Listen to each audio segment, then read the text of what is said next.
Hello बच्चों, let's see this question. The question says if there is no greenhouse effect, then the average temperature at surface of earth would have been option A 15 degrees Celsius, B minus 18 degrees Celsius, C minus 6 degrees Celsius and D 10 degrees Celsius. So यहाँ पे इस question में हमसे ये पूछा है अगर green house effect नहीं हो तो एवरेज टेम्परेचर क्या होगा at the surface of earth. ठीक है, सो देखो ग्रीन हाउस इफेक्ट की बात करनी है तो जो हमारी ग्रीन हाउस गैसेस होती है, जो ग्रीन हाउस गैसेस होती है, ग्रीन हाउस गैसेस जो होती है like carbon dioxide, CH4 and CFCs, ये जो होती है ये क्या होती है, they are essential for keeping the earth warm. ठीक है, अर्थ को वार्म करने के लिए ये इसेंशियल होती है हमारी ग्रीन हाउस गैसेस। ठीक है,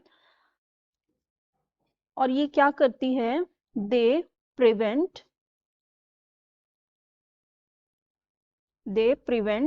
अ substantial part of long wave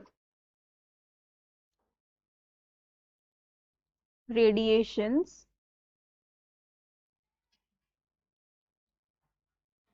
emitted by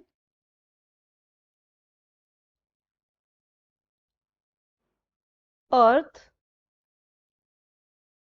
to escape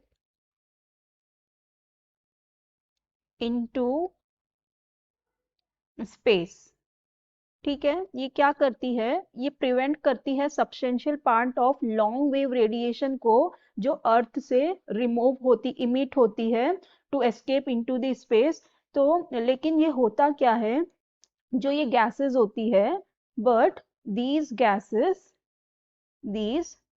gases ये क्या करती है, radiate a part of this energy, इस एनर्जी का जो कुछ हिस्सा ये वापस से रेडिएट करती है back to the earth, energy back to the earth, back to the earth. और इसी फिनोमिना को हम क्या कहते हैं, ग्रीन हाउस इफेक्ट कहते हैं। ठीक है, greenhouse effect, this phenomena is called as greenhouse effect. So ये जो होता है because of this greenhouse effect, the mean annual temperature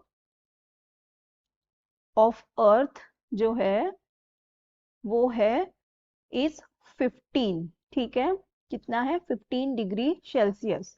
और अगर इट विल फॉल तो ये क्या हो जाएगा, अगर ग्रीन हाउस इफेक्ट ना हो, ठीक है, when there is no greenhouse effect then it will fall to -18 degree Celsius. ठीक है, when there is no green house